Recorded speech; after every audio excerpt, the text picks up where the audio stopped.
तम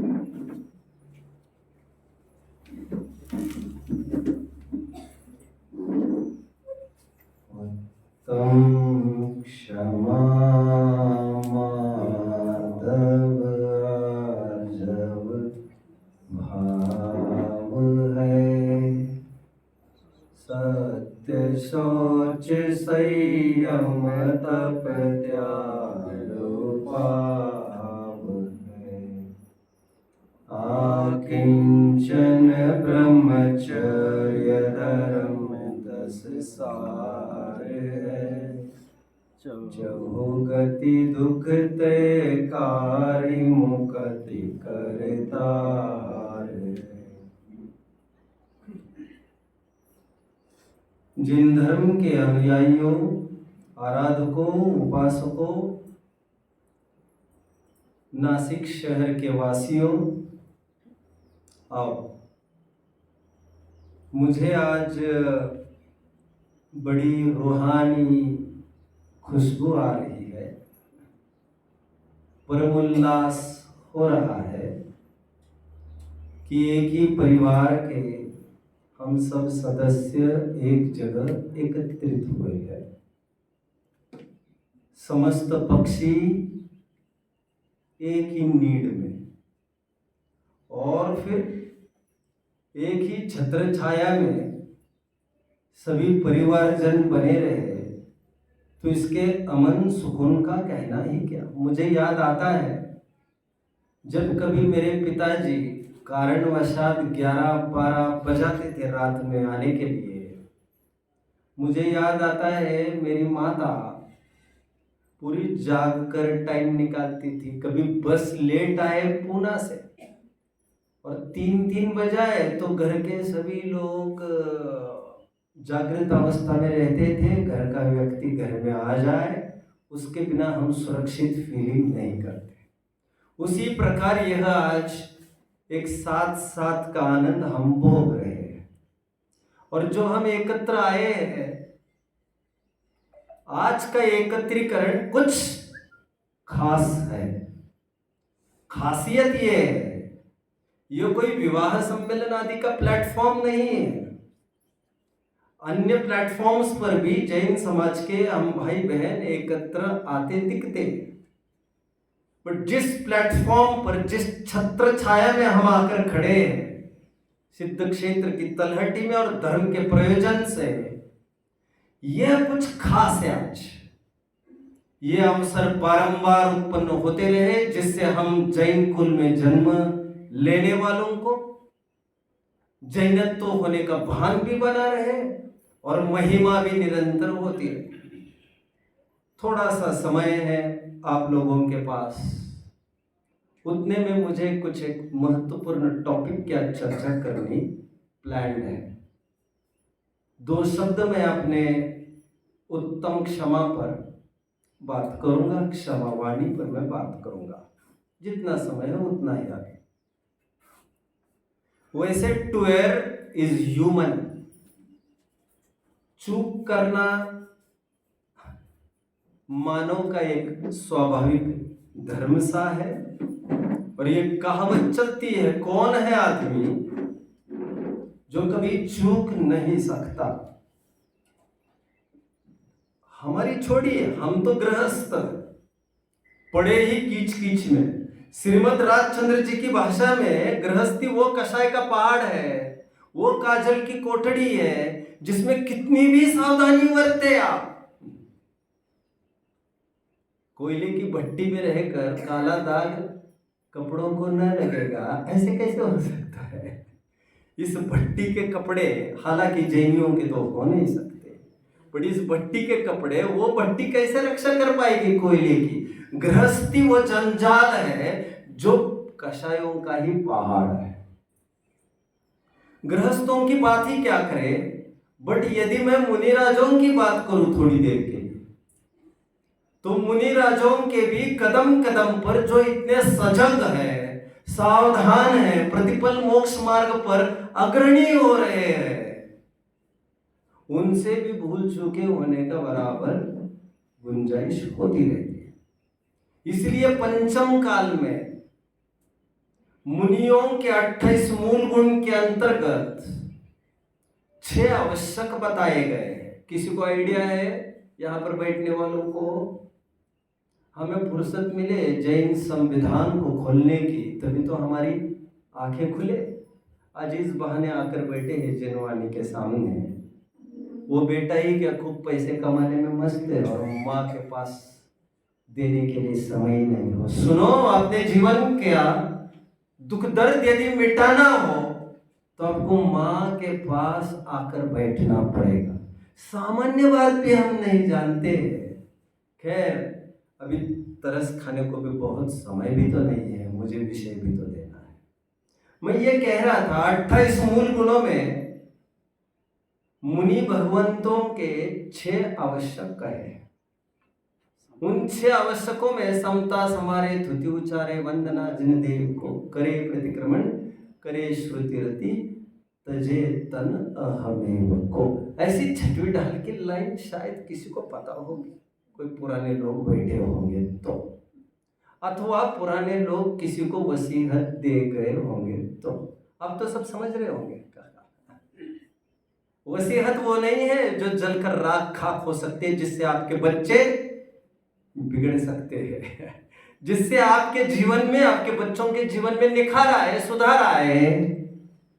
मैं उस संपत्ति की, उस निधि की बात कर रहा था। दरअसल मुनिराजों के भी 6 आवश्यकों में एक प्रतिक्रमण आवश्यक कहा गया है। जब पूछा गया कि पंचम काल के पहले तक, चतुर्थ काल तक मुनिराजों को प्रतिक्रमण का कोई विधि विधान तभी ही हुआ करता था जब कोई चूक करता था, और पंचम काल के मुनियों को चूक करे अथवा न करे, तुम्हें प्रतिक्रमण करना है, बस करना है। अरे कोई चूकी नहीं हुई भाई हमारी, जबरन सॉरी बोले क्या? नहीं, तुम्हें बोलना है। प्रतिक्रमण आवश्यक में डाल दिया, आवश्यक। अभी भोजन करने जा ही रहे हैं मुनिराज, आहार ग्रहण करने के लिए जा रहे हैं नगर में मुनिराज, खड़े जंगल में आचार्य के सामने। तो यदि कोई चूक हो जाए नगर में भोजन करने में, तब आने के बाद तो माफी मांगना समझ में आता भी था, लेकिन जाने के पहले हाथ जोड़ रहे हैं यहाँ पर। अरे कुछ चूक तो होने दो पहले। नहीं, मैं जा ही उस अखाड़े में रहा हूं जहां पर चूक होने के बराबर अवसर है। जिन बस्तियों को, जिन गलियों को छोड़ के आया हूं, उन्हीं के बीच में जा रहा हूं, उन्हीं रागे द्वेषियों के बीच में। कहीं ऐसा ना हो जाए कि मेरी भ्रष्टता हो जाए, उनके वितरागता न होकर मेरे में ही राग द्वेष हो जाए। प्रतिक्रमण पहले। निष्कर्ष इतना सा ही है, गलतियों के अवसर तो मुनिराजों के भी कहे, तभी तो उनके प्रतिक्रमण, प्रायश्चित, प्रतिक्रमण आदि को आवश्यकों में लिया गया। हम तो गृहस्थ है जहां पर निरंतर कषायों के और गलतियों के अवसर बने रहते। समय सापेक्ष में कुछ चर्चा करना चाहूंगा कि गलतियों का अभाव आखिर होगा कैसे हमारे जीवन, उसी की थोड़ी सी मैं बात करूंगा। मैं 3 स्टेप प्रोसेस की बात करूंगा, देखते हैं मुझे कितना टाइम परमिट करता है। पहले एक मैं बॉटम लाइन सबसे पहले आपको बता दूं, उस बीज अंकुर को ढूंढ लीजिए। आप उस बीज को ढूंढ लीजिए जो आपकी मूल गलती है, उसी पर घाव करिए तो काम हो जाएगा। मतलब मैं जानता हूं आप समझ नहीं रहे हैं ज्यादा। मैं आपको थोड़े से पुराणों की तरफ ले चलता हूं। हमारे पुराणों में एक प्रद्युम्न पुराण है। प्रद्युम्न एक महानायक कहे हैं जैन शास्त्रों में। कितने जनों ने सुना है ये प्रद्युम्न कौन है? कोई आइडेंटिटी बताएगा? बोल रहे हैं, 2-4 जन बोल रहे हैं आज। शायद आगामी 2-5 साल में ये भी मुंह न बोल पाए, मुश्किल है बड़ी। आगामी पीढ़ी को हम क्या दे के जाएंगे, ये बड़ी समस्या है।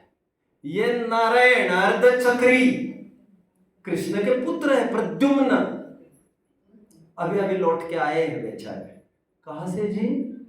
अरे अपहरण जो हो गया था, पूरा जीवन ही जंगल में निकल गए इनके। ये ठाट बाट देखो अर्धचक्री के बेटे के, पूरा उपसर्गों में ही जीवन निकला है, और अर्धचक्री कुछ बाल बाका नहीं कर पाए किसी का भी। योग्यता बड़ी बलवान है, उसमें कोई कुछ नहीं कर सकता। एनीवे प्रद्युम्न जब लौट के आए ही है अभी घर पर, एक आध 2 दिन हुए ही है, विवाह आदि का आयोजन हुआ, तुरंत विवाह हो गया। यही क्या बहाना था कि प्रद्युम्न जी समूह शरण में चले गए। किसके समूह शरण में? नेमिनाथ चचेरे भाई कृष्ण के समूह शरण में चले गए। विरक्त हो गए। समूह शरण से घर पर आते ही उन्होंने घर पर डिक्लेयर कर दिया कि मुझे घर में रहने का राग नहीं है। एक प्रवचन ने उनका काम बना दिया था। अभी तक जंगल में ही थे, अभी 2 दिन भी नहीं हुए, अभी फिर जंगल जाने की बात कर रहे हैं। मोही जन आलाप विलाप प्रलाप के नाम पर। और क्या क्या कर सकते, उनके पास वही रॉ मटेरियल है। अच्छे काम की अनुमोदना भी अड़ोसी पड़ोसियों की कर सकते, लेकिन वो हमारा ही बेटा विरक्ति करने लग जाए तो मीटिंगें नहीं बैठेंगी क्या? इस उम्र में ऐसे थोड़ी चलेगा करना। हुए होंगे तीर्थंकर उनके लिए ठीक है, हम हमारे लिए तो अभी नहीं कर सकते भैया ये सब। हम गृहस्थी में फंसे हैं। तुम गृहस्थी में हो ये बात सही है, लेकिन फंसना तो अपराध। गलती से पैर तो कहीं भी फंस सकता है, लेकिन वहां बना रहना अपराध है। गड्ढे में तो किसी में भी फंस सकते हैं ना चलते चलते, लेकिन वहां पड़े रहना तो तुम्हारी फितरत नहीं थी। पुरुषार्थ से तुम्हारे ऊर्ध्वगमन का उपाय विचारना चाहिए था। प्रद्युम्न ने घर पर न्यूज दे दी अपने मातोश्री को कि हे देह की माता, प्रवचन सार 201 गाथा की टीका तत्व प्रदीपिका अमृतचंद्र स्वामी। हे देह की माता, आप मेरी सच्ची माता नहीं हो। मैं मेरी अनादि जननी आत्मा के पास जा रहा हूं। परमिशन ग्रांट कर दो माता। और माता वहां पर आलाप विलाप प्रलाप करने लग गई। तीर्थंकरों की माताओं का यह हाल है, और यह हाल और किसी ने नहीं किया है उनका। यह मोह जहां जहां अपना कदम जमाएगा किसी को भी नहीं छोड़ता है। तुम माने, मैं किसकी बात कर रहा हूं वैसे कोई मुझे बताएगा? मूल में मैं क्या कहना चाह रहा हूं? आज हमें घाव मूल में करना है। We need to uproot the tree. मैं आज उसकी बात कर रहा हूं। पेड़ को शाखाएं कुछ काटने से, हालांकि जैनियों के बस की ये भी नहीं। क्यों जी? जैन मंदिर के बाहर गमले रह सकते हैं, गमले गमले। ये कोई शोरूम है किसी चीज का? कहां पर आए हैं, कहां क्या कर रहे हैं, कुछ खबर नहीं। वनस्पति का एक पनप रही है वहां पर। वे ही झाड़ियां लगा सकते हैं हम, जो हमें छाया देगी, आगे चलकर फल देगी। नेत्रेंद्रिय के आकर्षण के लिए गार्डनिंग और प्लांटनिंग यह सीवियर क्राइम है जैनियों के। पानी का प्रयोग करना स्नान के लिए, पीने के लिए समझ में आता है। फाउंटेन आदि के नाम पर जैन कुल में तुम कलंक हो पैदा हो। मनोरंजन के नाम पर सब किए जा रहे। मुझे मेरे विषय से भी तो हटना नहीं था। मैं मेरा विषय तो पूरा करूंगा आज। मुझे लेट मंच दिया है, मैं कुछ नहीं कर सकता। मैं ये कह रहा हूं, उसके पत्ते छाटने से, उसकी शाखाएं टहनियां छाटने से काम नहीं होने वाला है। स्टेप 1 पानी देना बंद करिए, एंड स्टेप 2 अपरूट इट, उसको निर्मूल कर दो। चाणक्य ने क्या किया था याद आ रहा होगा? एक कांटा भी नहीं सुहाया उनको, और इतना ही नहीं, पैर का कांटा उन्होंने उकेर के फेंक दिया। उस जमीन से भी मैं कैसे उकेर सकता हूं, इसकी पूरी नस्ल को कैसे खत्म कर सकता हूं, ये कांटा इसके बाद मुझे तो क्या, मेरे बाद आने वाले मेरे छोटे भाइयों को इसी मार्ग पर चलते हुए यह कांटे की जरूरत ना हो चुभने की। समूल उसका परिवार खानदान वंशज निपटा दी इस चाणक्य। मूल पर घाव करने की मैं बात कर रहा हूं आज। जो चूकें हमारी घर गृहस्थी में हो रही है, उन चूकों का मूल से कैसे घाव करना। One sorry letter can't help. क्षमा मांगने से, एक फॉर्मेलिटी, कोई पर्व मनाने से, कुछ कहने से आपके राग में तो बढ़ोतरी हो सकती है, वितरागता की तरफ आप कदम लेने में अभी सक्षम नहीं हो। और वितरागता की ओर जब तक हम बढ़ते नहीं, तब तक हम भगवान के सच्चे अनुयायी, श्रमणों के, मुनियों के सच्चे अनुयायी हम कहलाएंगे नहीं। प्रद्युम्न का डिसीजन तय था, वो किसी के रोने में आने थोड़ी वाला था। ऐसे प्रसंग में उसका दिल पसीजने थोड़ी वाला था। कच्चा खिलाड़ी थोड़ी था वो, ओरिजिनल वैराग्य था। मां मैं तो जाऊंगा। तो मां ने जाते समय एक बात कही थी, कोई बताएगा इस प्रसंग में? वो वही मेरा सॉल्यूशन है आज का।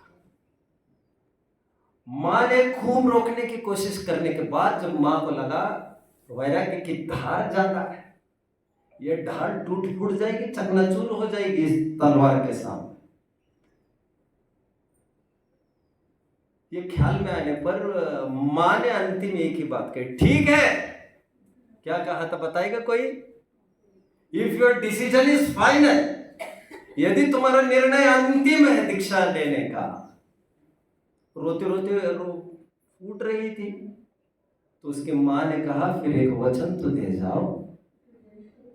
बोलो, कोई बोलेगा? कोई बहन बोल रही है शायद, मुझे सुनना है, सुनना है। अच्छा फोन पर बात कर रहे, ठीक है चलिए। मुझे आई सॉरी आई डिस्टर्ब यू। मां ने यह कहा, मेरी कोख से पैदा हुए सो हुए, मुझे दुखी किया सो किया। इसके बाद वचन दो कि किसी भी मां को फिर से परेशान पीड़ित नहीं करेंगे, तो मैं तुम्हें परमिशन ग्रांट करती हूं। और प्रद्युम्न ने बोल दिया, इसके बाद मां मैं जन्म नहीं लूंगा, फिर तुम जा सकते हो। क्षमा वही है जिसके बाद वो गलतियों का सिलसिला अब नहीं रहेगा। गलतियों पर गलती, गलतियों पर गलती। अरे कितने एप्लीकेशन आकर पड़े, क्या करे? इसका आचार डाले कि रद्दी डेपो में देख करेगा इसका तुम्हारे एप्लीकेशन का। क्षमा वो है जिसके बाद गलती ना हो। शरीर वह है जिसके बाद शरीर पैदा ना हो। अरहंतों के शरीर को जानते हो? धवल ग्रंथ में 6 मंगल के अंतर्गत द्रव्य मंगल का, द्रव्य मंगल। बताओ भाई साहब, आप बताओ, शरीर मंगल है कि अमंगल है? अमंगल है। सप्त धातु वाला शरीर, कितना बोला कवियों ने, सप्त नौमा मल द्वार बहे घिनकारी, रुधिर राग मद थैली की कसवसादिते मैली, इसमें पीप है, खून है, हड्डी है, कोई देखना नहीं चाहेगा। अरहंतों के शरीर को मंगल कहा ग्रंथों में। मंगल मंगल, बात परमावतारिक की नहीं है। शरीर वह है जिसके बाद फिर से दूसरा शरीर ना होगा। जन्म जयंती किन की मनाई जाती है भाई साहब? किन की मनाई जाती है? आपकी मनाई जाए ऐसे आपकी भावना है? नहीं। मेरी मनाएंगे मैं जाने के बाद? खैर आप तो क्यों रहेंगे। जन्म जयंती किन की मनाई जाती है? केवल तीर्थंकरों की मनाई जाती है। अरेगेरों की जन्म जयंती तुम हम लोग मनाने लग गए बेवकूफी करके। जन्म वही सार्थक माना गया है जिन शासन में, जिसके बाद फिर से जन्म न लेना पड़े। इसलिए तीर्थंकरों के ही जन्म कल्याण जन्म जयंती तिथि होती है। लौकिक परिवेश में महात्मा गांधी की जयंती मनाते, वो तो लौकिक परिवेश है, वहां तो सब चलेगा। धार्मिक परिवेश में दूसरा भाव नहीं चाहिए। मैं उसकी बात कर रहा हूं, मूल जड़ से हल कैसे होगा। वज्रबाहु ने पत्नी में आसक्त थे और साले ने चैलेंज दिया, ठीक है आप हो जाएंगे तो हम भी हो जाएंगे। जड़ मूल से काम कर दिया। एक नए उदाहरण को समझिए, मैं सॉल्यूशन की ओर बढ़ रहा हूं। रामचंद्र जी से बड़ा अपराध हो गया, सब जानते हैं। क्या अपराध हो गया रामचंद्र जी से? कुछ तो बोलिए, कुछ तो बोलिए बैठने वालों। एक राज्य के, प्रजा के योग्य राजा नायक जरूर होने में सफल हुए होंगे। कहते ये रामचंद्र जी को क्या कहते हैं? अरे कुछ नाम तो बोलिए। मर्यादा पुरुषोत्तम। राजा तो, राज्य पद तो अच्छे से संभाला, बट एज अ हस्बैंड, एक पति के नाते अवसर तो देते सीता को अग्नि परीक्षा का। सीता के साथ तो न्याय नहीं किया उन्होंने, और साथ साथ धोखाधड़ी इतनी,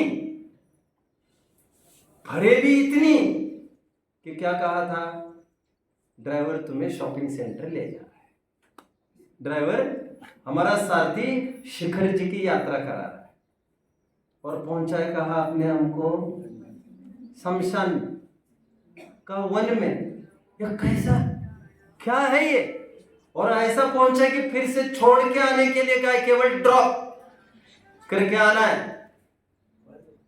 अब मेरे एक प्रश्न है आप सभी जनों से, हम थोड़ी इसकी केस स्टडी कर लेते हैं। समय की आप फिक्र मत करो, आप मेरे हाथ में बाजी, आपके चाहने से कुछ भी नहीं होगा। कुछ भी नहीं मतलब कुछ भी नहीं होगा। अभी माई की कोई पकड़ के लेके जा, मुझे पकड़ के लेके जाए तो मैं कुछ नहीं कर सकता। आप मेरे अपने हो, क्या मालूम आप फिर से मुझे मिलते हो नहीं मिलते हो।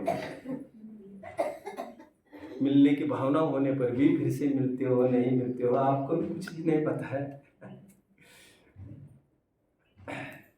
आप क्या चाहते हो? रामचंद्र जी क्या करते हैं? रामचंद्र जी को पता चल गया जिस दिन, कह रही ये तो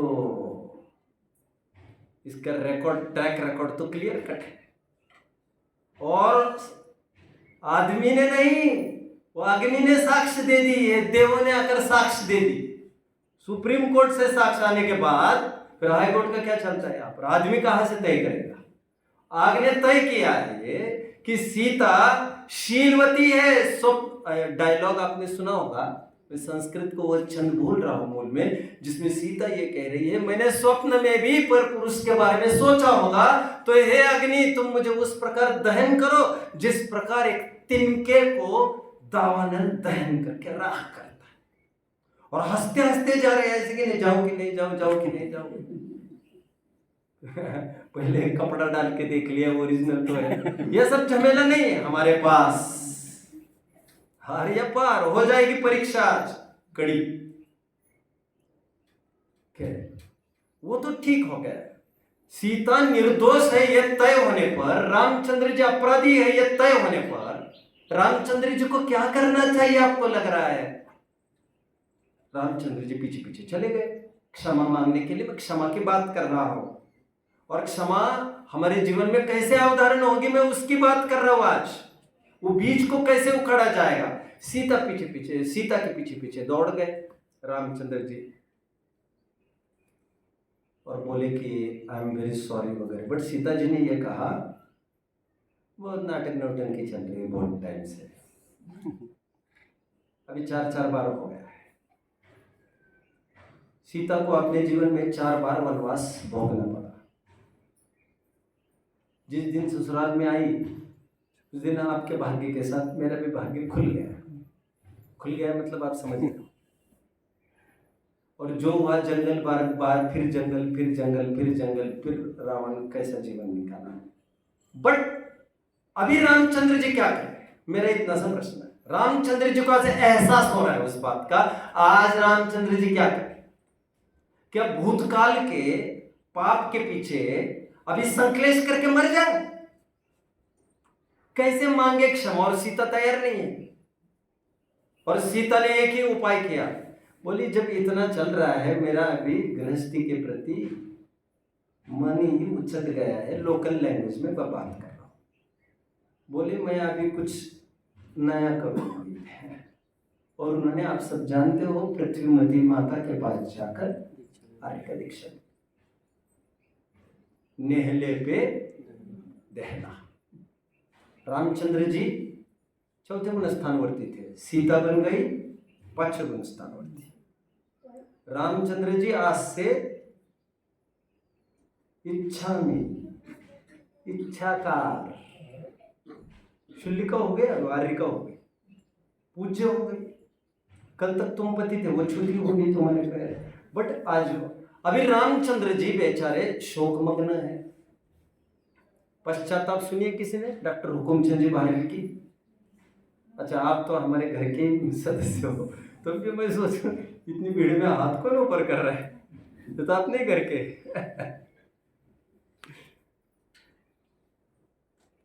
स्वाध्याय की रुचि हो ना बड़ी, कौन पढ़ता है इन बातों का।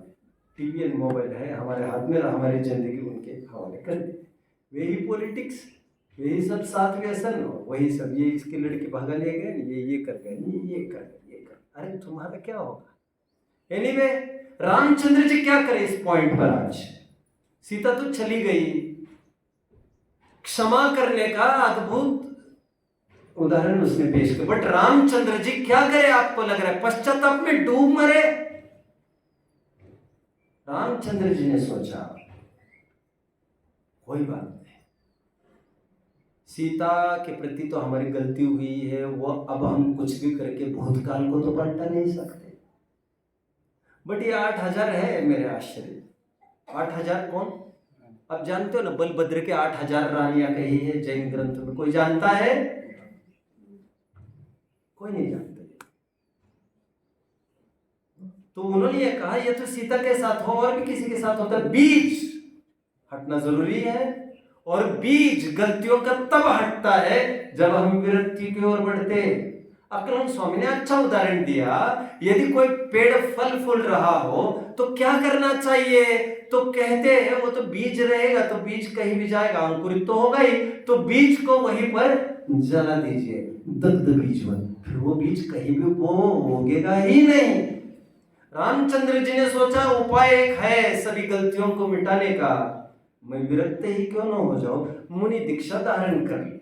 मुनि दीक्षा धारण करने के बाद सीता ऊपर से आई, फिर से प्रपोजल लेकर।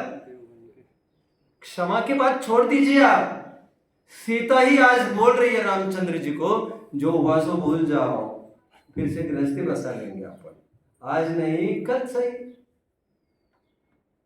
लेकिन रामचंद्र जी ने आज मना कर दिया, साफ मना कर दिया। मतलब वे ध्यान से च्युत हुए। लोगों को समझ में आ रहा है कि नहीं क्या राम ने मना किया, मतलब लोग क्या समझते हैं, अरे वो बन गई थी देव, 16वें स्वर्ग का प्रतीन्द्र, वहां से सीता आई राम को डिगाने के लिए। संसार के कारनामे देखो, तब मना रहे थे, तब नहीं मानी, और आज ऊपर से आई। मोह की अजब कबड्डी, सभी जन एक दूसरों को खींचने को ही बैठे यहां। लेकिन रामचंद्र जी टस से मस नहीं हुए, वे ध्यानस्थ थे और सीता के ध्यान भग्न कराने के उपायों से भी विचलित न होकर उन्होंने आज ठान ही ली थी। एक गलती हुई सो हुई, अभी राहत की सांस तभी लेंगे जब सांस टूट जाए। सांस टूटना मतलब सिद्धों की कोई सांस नहीं होती, श्वास नहीं होते उनके, शरीर ही नहीं होता है, कोई कर्म भी नहीं होता, श्वासोच्छ्वास नाम के नाम कर्म भी नहीं होता है। जड़ मूल पर घाव करने का एक ही उपाय मैंने आपको बताया आज। ये नहीं है सॉरी करो और फिर से जिनके साथ झगड़ा हुआ, मान के चलो मेरे भाई के साथ झगड़ा हुआ, दूसरे दिन हाथ जोड़ते जोड़ता है हम नॉर्मल, ऐसे नॉर्मल हो गए जैसे कल कुछ था ही नहीं। आपने क्या कहते हैं उसको, एक पशु है, क्या कहते हैं उसको, कुत्ता, कुत्ते की क्या होती है, दुम। एक्सपेरिमेंट करते रहो वैज्ञानिक बनकर, वो टेढ़ी की टेढ़ी रहती है। हम 1000 बार झगड़ते हैं और फिर वही ढाक के 3 पात, फिर लिपटते और फिर प्रेम संबंध जोड़ने लगते। हम ये भूल जाते हैं कि राग ही द्वेष का जनक है और द्वेष का प्रत्युत्तर राग नहीं हो सकता। आग का उपाय पेट्रोल नहीं हो सकता, आग को बुझाने का उपाय एरोप्लेन वाला पेट्रोल भी नहीं हो सकता महंगा आपका, क्योंकि पेट्रोल तो पेट्रोल ही रहेगा। आग को बुझाने का आपके घर के पानी भले सड़ रहा हो वही काम आएगा। द्वेष को मिटाने का उपाय राग कर बैठना, ये तो कोई बात ही नहीं। राग द्वेष तो समझते हो सभी इतना तो, क्योंकि मराठी भाषी राग मतलब तो समझते क्रोध वगैरह, मैं भी मराठी भाषी ही हूं, वो तो आप समझ भी रहे हो। राग इज अटैचमेंट, मोह का बड़ा लड़का है, मोह का छोटा लड़का द्वेष है। द्वेष का विलोम ऑपोजिट राग नहीं है जैन दर्शन में। राग और द्वेष दोनों समानार्थी शब्द कहे हैं जैन दर्शन में। तुम फिर लिपटोगे तो उससे क्या होगा? फिर लिपटोगे तो तुम फिर अपेक्षा होगी, फिर तीसरे दिन झगड़े होंगे तुम्हारे, और ये सिलसिला जारी रहेगा। तो उपाय क्या है? उपाय एक ही है, ये संग की जो भावना हमने की थी कभी, ये निरस्त हो जाए बस। संसार दुखरूप है, ये परिभ्रमण आदि सारभूत नहीं है, मेरी आत्मा ही मुझे सारभूत है। ये सब राग द्वेष को उपजाने वाले हैं। बीवी बच्चों को कुंकुंदाचार्य ने क्या कहा नियम सार में? 30 मिनट हो गए और 2-3 मिनट लूंगा। कुंकुंदाचार्य देव ने क्या कहा बीवी बच्चों को? ठगों की टोली। कुंकुन बहुत परेशान हो गया ऐसा नहीं उनके बीवी बच्चों से, क्योंकि उनकी बीवी तो थी, शादी हुई थी, विवाह हुआ था कुंकुंदाचार्य का। 11 साल में दीक्षा ली थी। कितने? 11 साल। 44वें साल में आचार्य पद ग्रहण किया था। तो वे कह रहे बीवी बच्चे ठगों की टोली है, मतलब वे परेशान होंगे ऐसा तुम्हें लग रहा है, वो तुम्हारे दिमाग की कमी है। सुतदारा होइने सीरी, दौलत राम जी बड़े परेशान होंगे उनकी पत्नी से। दौलत राम जी नाम सुना है? चलो शाहरुख खान सुना है बेटा? बहुत बढ़िया बेटा, बहुत बढ़िया। क्या 4 विद्वान के नाम नहीं सुना पाए? 4 विद्वान के नाम पता है बेटा आपको? मैं तो 4 विद्वान का नाम लेना पड़ेगा, नहीं तो बाहर नहीं आने दूंगा आज, दरवाजे बंद। चलेगा? नहीं आ सकोगे आप बाहर। और मैं कहूँ 40 फिल्म स्टार्स के नाम चाहिए मुझे, तब तक दरवाजा खोलेंगे नहीं, तो तुम कहोगे खुला ही रखो, आ ही रहा हूं मैं, बस हो गया, 40वां चल रहा है। दौलत राम जी जिन्होंने छह डाला लिखी, जो मूलतः अलीगढ़ निवासी सासनी के थे। छह डाला पढ़ना चाहिए, अमृत है अमृत। अरे कहाँ हो आप? दौलत राम जी लिखते हैं सुतदारा होए न सीरी, सब स्वार्थ के है भीरी। बीवी बच्चे अपने कोई नहीं है, तन जन धन यह कुछ नहीं तेरे, मोह में पड़कर कहता है मेरे।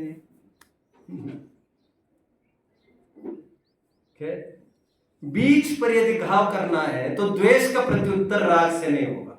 जो चूक हुई थी मेरी अब फिर से नहीं होगी, और फिर से न होने का तात्पर्य लिपटना नहीं होता है।